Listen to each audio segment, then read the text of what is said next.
Good day mga kap, welcome back na naman sa panibagong vlog. Samahan niyo akong muli sa aking paghahanap buhay bilang isang MC taxi rider naman. Halos mag-alas 12 ng hating gabi na magsimula ako sa biyahe. Maaga talaga dapat ako lalabas nung araw na yan, kaso nga lang sa hindi inaasahang pagkakataon. Ayun, wala tayong nagawa kasi umulan. At minsan isa yan sa mga pinakadahilan kung bakit hindi bumabiyahe ang mga MC taxi rider dahil di sila lumalaban sa ulan. At aminado ko na isa ako ron, sobrang naaselan ako kapag umuulan kasi ang dami pong dapat i-prepare para sa CS. Hindi siya katulad kapag maayos yung panahon na pick up lang sa CS, sabay hatid, diba? Sobrang walang hassle talaga. At mapunta na nga tayo sa unang pick up natin. Dito nga pala yan sa Tatalon. And syempre proud to be. Dito ako lumaki. At habang papasok nga sa barangay namin, hindi ko maintindihan yung nararamdaman ko na parang nalulungkot ako na naaawa. Ilang araw na rin kasi nakakalipas nang matapos yung bagyo pero kitang kita pa rin yung epekto at pinsala ng sakuna. At mabalik na nga tayo. Ang biyahe na to ay meron 7.6 km simula rito sa Tatalon hanggang Mandaluyong. Medyo napalaban nga lang yung motor natin dito dahil medyo tank build si Sir eh.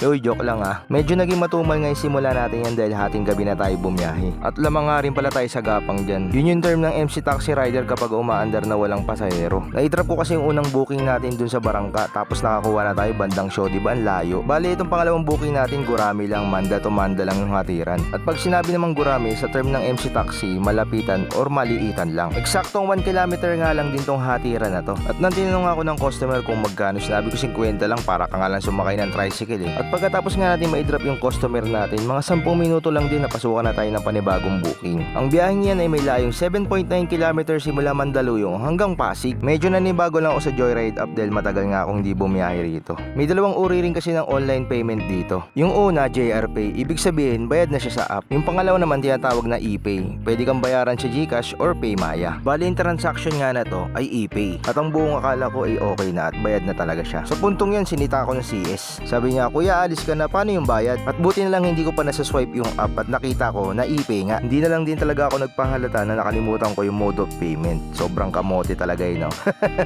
At pagkatapos nga natin makomplete yung last booking natin, siguro mga 15 minutes lang din napasukan na tayo ng pang-apat na booking natin. Ang biyahe nga na to ay may layong 13.1 km simula Pasig hanggang Pasay. Sobrang ball is life nga lang din tong CS ko na to. Dahil simula hanggang Pasay, dadayo ng Pasig para lang maglaro ng basketball. Nakwento niya lang din habang nasa biyahe kami na talagang pantanggal niya lang ng stress yun. At totoo naman talaga yun, kahit naman ako minsan talagang basketball ang pantanggal ko sa stress. Iba rin kasi yung pakiramdam na napapagod ka sa bagay na talagang gustong gusto mong ginagawa at nai-enjoy mo. At nang makomplete nga natin yung huling booking natin, medyo napagapang tayo ng onte papuntang EDSA Top Station. At dahil nga nakatapos na rin tayo ng 4 na booking, nakakaramdam na rin ako ng onting kamot sa tiyan. Ibig sabihin, nagugutom na ako.